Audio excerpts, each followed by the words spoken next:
అందువల్ల ఈ ఊహాగానాలకో లేకపోతే బెట్టింగ్ల గురించో ఇంకొక ఏదో సోషల్ మీడియాలో సర్క్యులేట్ చేసుకోవడము క్రియేట్ చేసుకున్న దానివల్ల ఏం ఫలితం ఉంటుంది అని అనుకోవట్లా. దానివల్ల ఆ తాత్కాలిక ఆనందం పొందాలని వాళ్ళు అనుకుంటే వాళ్ళని అనుకోండి, మేమైతే వాటి రోజులు పోదలుచుకోవాలి.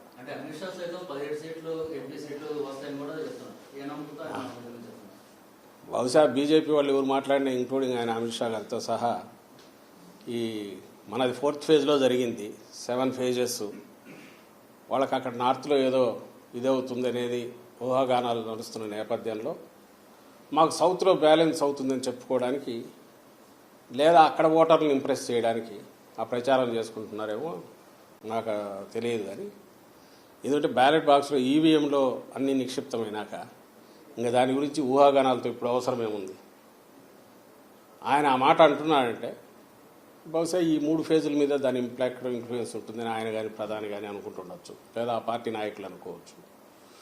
కూటమిలో ఉన్నారు కాబట్టి ఇక్కడ మేము వస్తాము, ఇక్కడ ఇన్ని సీట్లు వస్తున్నాయంటే మిగిలిన చోట్ల ఓటర్ కూడా ఎలాగో వీళ్ళే గెలుస్తారు, బీజేపీ కూటమి వస్తుంది, ఎన్డీఏ కూటమి వస్తుంది అని అనుకుని అక్కడ కూడా ఓట్లు వేస్తారని వాళ్ళ ఆశ కావచ్చు. అంతే తప్ప దానికి అంతకుమించి పెద్ద వాల్యూ ఉండదని నేను అనుకోను.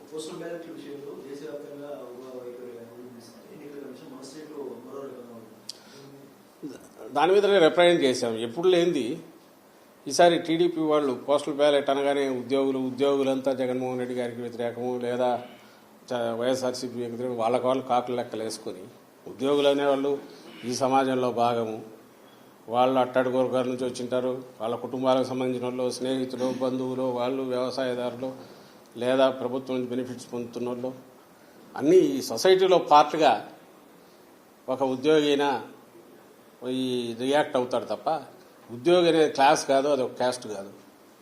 అయినా సరే వాళ్ళకి ఒకటి ఇమేజ్ క్రియేట్ చేసుకుని ఉద్యోగులంతా దీనికి వ్యతిరేకం కాబట్టి పోస్టల్ బ్యాలెట్లో ఏదో చేస్తారని దానికి తగినట్టు గతంలో ఎప్పుడు లేని బహుశా ఏ పార్టీ కూడా అడగదు.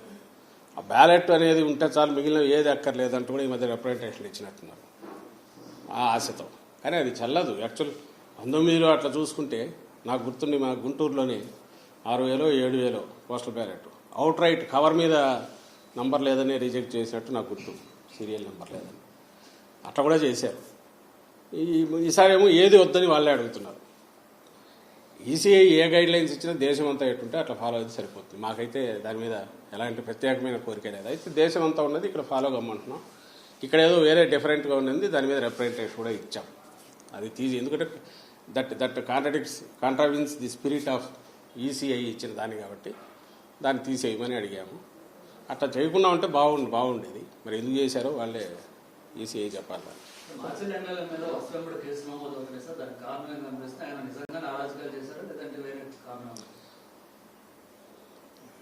ఇప్పుడు మీరు గమనిస్తే గత 10-15 రోజులుగా అసలు అక్కడ ఏం జరుగుతుంది మాచర్ల అంటే మాచర్ల సెంట్రిక్గానే మొత్తం ఎల్లో మీడియా కానీ ఆ పార్టీ కానీ టీడీపీ కానీ నడుపుతున్నారు, ఒక ఎమ్మెల్యేని టార్గెట్గా పెట్టుకొని. ఈ నేపథ్యంలో 2 చెప్పారు. ఒకటి, ఎన్నికల కమిషన్ అనేది ఏదైతే అంపైరింగ్ రోల్ చేయాలనో ఇక్కడ ఒక నిష్పక్షపాతంగా అటు ఇటు సైడ్ తీసుకోకుండా చేస్తాదనే మా ఆశ, చేయాలనే మా కోరిక. అందుకోసం ఎప్పుడైతే ఎన్నికల కోడ్ వచ్చినప్పటి దగ్గర నుంచి కూడా మీరు గమనిస్తే మా పార్టీ కానీ అధికారంలో ఉన్నప్పటికీ ముఖ్యమంత్రి గారితో సహా డిస్టెన్స్ అయ్యాం అక్కడికక్కడ. అలాగే ఏ నిర్ణయం తీసుకున్నా కూడా ఇద్దరికి సమానంగా ఉండే రకం ఏది తీసుకుంటున్నా కరెక్ట్ అనుకుంటున్నాం. కానీ దురదృష్టవశాత్తు ఈ ఎన్డీఏని కూటమి ఫామ్ అయినప్పటి నుంచి ఆ తర్వాత పైన ఎక్కడైతే సెంటర్లో బీజేపీ ఉన్నదో అంత పొత్తు పెట్టుకున్నప్పటి నుంచి ఎన్నికల కమిషన్కు బాబు దోమపోట్లాగా బాబు కాటో లేక బాబు వైరస్ ఏదో సోకినట్టుంది, ఇన్ఫెక్షన్ వచ్చిందేమో అని అనిపిస్తుంది.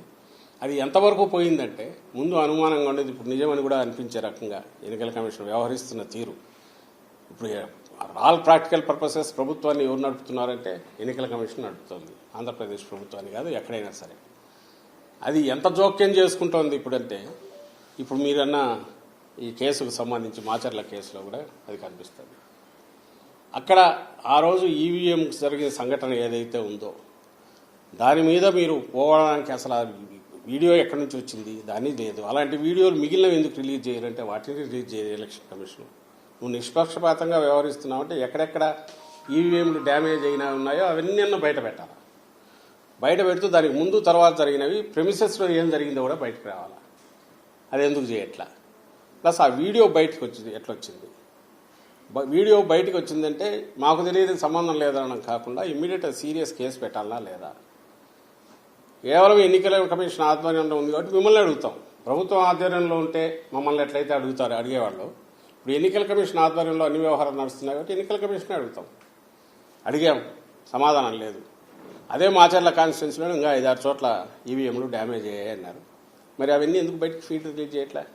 ఇదే పాల్వాయి గేట్ ఎక్కడ అంటున్నారో బయట వీడియోలు మేము చూపించాము, ఎన్నికల కమిషన్కి ఇచ్చాము. ప్రెమిసెస్లో అడ్డంగా కొడుతున్నారు న్యూట్రల్ ఓటర్స్ కానీ, వైఎస్ఆర్సీపీ ఓటర్స్ కానీ, లేకుంటే ఎస్సీ బీసీ మైనారిటీలకు చెందిన ఓటర్లను కానీ రానివట్ల టీడీపీ వాళ్ళు అడ్డంగా కొడుతున్నారు. ఈ కొడుతున్న వాటన్నిటి గురించి దాని గురించి ఏం తీసుకున్నారు? అన్నిటికంటే ముఖ్యంగా ఎవరు రీపోలింగ్ అడుగుతారు?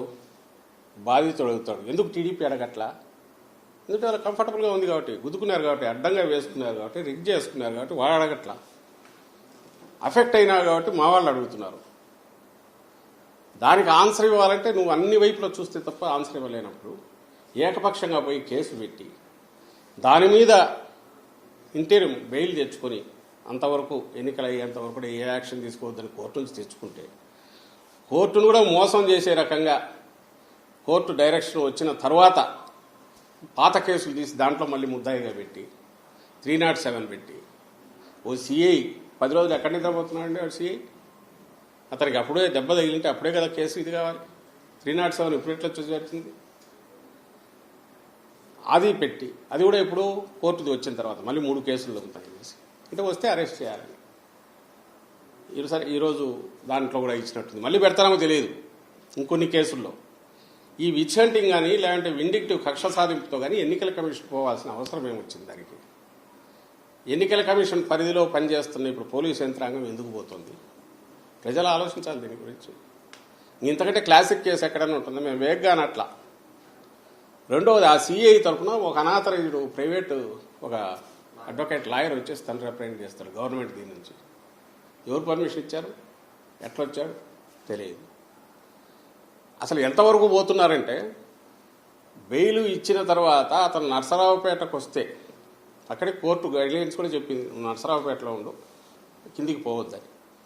అక్కడే అతని సర్వేలెన్స్ పెట్టండి అంటే మేము సర్వేలెన్స్ పెట్టడానికి అతను ఇక్కడ లేడు కాబట్టి అతను పిలిపించండి, మేము సర్వేలెన్స్ పెట్టాలి కదా అంటే అది వయలేషన్ అంటాం. ఏమన్నా అర్థం ఉందండి? అంటే ఆ ఎక్స్టెంట్కి ఎందుకు పుష్ చేస్తున్నారు? పోనీ అందరి మీద ఇదే చేస్తున్నారా? మరి తాడిపత్రిలో నాకు తెలిసి ఆ అభ్యర్థి మీద కేసులు ఉన్నట్టున్నాయి. వాడి జోలికి పోవట్లా. అక్కడ నాన్ బెయిలబుల్ పెట్టచ్చు, ఇంకోటి చేసి అక్కడ చేయట్లా. ఒక్క మాచర్ల మీదే ఇది పెడుతుంది. ఇంకా అనుమానాలు రావా? అనుమానాలు రావడం ఏంది? రుజువు కావట్లేదు. అక్కడ పూర్తిగా కక్ష సాధింపుతో చంద్రబాబు ఎట్లంటే ఆయన రిమోట్ కంట్రోల్తో ఆయన కానీ ఆయనకు కావాల్సిన వాళ్ళు కానీ ఆ పార్టీ నాయకులు కానీ అన్నదానికి తగినట్టే ఎన్నికల కమిషను లేదా దాని ఆధ్వర్యంలో పనిచేస్తున్న పోలీసు యంత్రాంగం కానీ ఇతర అధికారులు కానీ పనిచేస్తున్నారేమో, వ్యవహరిస్తున్నారేమో అని ఖచ్చితంగా అనిపిస్తుంది. సో ఈరోజుకు రాలా నిజంగా ఈవీఎం డ్యామేజ్. పోనీ పిఓ ఏమైనా రాశాడా? PO log book main criteria అయినప్పుడు, ప్రాతిపదిక అయినప్పుడు పోలింగ్ ఆగిందని కానీ ఇంకోటని రాశారు. మరుసటి రోజు కేసు పెట్టారు అన్ఐడెంటిఫైడ్ అని కానీ, లేదా పాల్వాయి గేట్ విషయం దాంట్లో లాగ్ బుక్లో రాలే కదా. అదే కదా యాడ్ స్టిక్ మీకు ఒక వీడియో. పోనీ ఆ వీడియో నువ్వే ఒప్పుకుంటున్నావు, ఈసీ మాకు తెలియదు అది ఎట్లా బయటకు వచ్చిందని. మరి ఒరిజినల్ ఏముంది? రిలీజ్ చేయి. దాంతోపాటు మిగిలిన 6-7 అన్నీ రిలీజ్ చేయి, తెలిసిపోతుందిగా ఏం జరిగింది అక్కడ. మరి అక్కడ కూడా అదే న్యాయం అప్లై చేయాలిగా. పోనీ సహజ న్యాయం ప్రకారం చూసినా రీపోలింగ్ అడిగిన వాడు టీడీపీ ఎందుకు రీపోలింగ్ అడగట్లేదు? ఎందుకంటే కంఫర్టబుల్గా ఉంది కాబట్టి. మా అభ్యర్థి ఎందుకు అడిగాడు? అన్యాయం జరిగిందని కాబట్టి. ఏ రకంగా చూసినా, కామన్ సెన్స్తో ఆలోచించిన, రూల్ బుక్ ప్రకారం చూసినా, ఏ రకంగా చూసినా కూడా తప్పుడు దీంట్లోనే ఎన్నికల కమిషన్ కానీ ఆ అధికారులు కానీ పోయినాడు స్పష్టంగా కనపడుతున్నప్పుడు మా డిమాండ్ మళ్ళీ తెచ్చుతున్నాం. ఇప్పటికైనా సరే ఎక్కడెక్కడ ఈవీఎం డ్యామేజ్ మొత్తం అంతా ఇవ్వండి. అలాగే ప్రెమిసెస్లో జరిగిన గొడవలు కానీ, మా వాళ్ళని తరిమి కొట్టినవి కానీ, అలాగే లా అండ్ ఆర్డర్ బయట జరిగే వీడియోలు వేసి చూపిస్తున్నాం, పట్టించుకోవట్లేదు. ఇచ్చాము ఈసీకి, వాటి మీద కదా ఏవైతే భయభ్రాంతులను చేసే ఓటర్లను అడగకుండా అవన్నీ కూడా ఎన్నికల ప్రాసెస్ని దెబ్బతీసినట్టే కదా. మరి వాటి మీద ఏం కేసులు పెట్టారు, ఏం యాక్షన్ తీసుకున్నారు? సో ఇవన్నీ ఈ ప్రశ్నలన్నిటికీ ఎలక్షన్ కమిషన్ ఆన్సర్ ఇవ్వాల్సింది. ఏదైతే నేను ఇంతకుముందు అన్నట్టు ఇన్ఫెక్ట్ అయిందో బాబు వైరస్తో, అది ఆన్సర్ ఇవ్వాల్సిన బాధ్యత దాని మీద ఉందని మేము అనుకుంటున్నాం.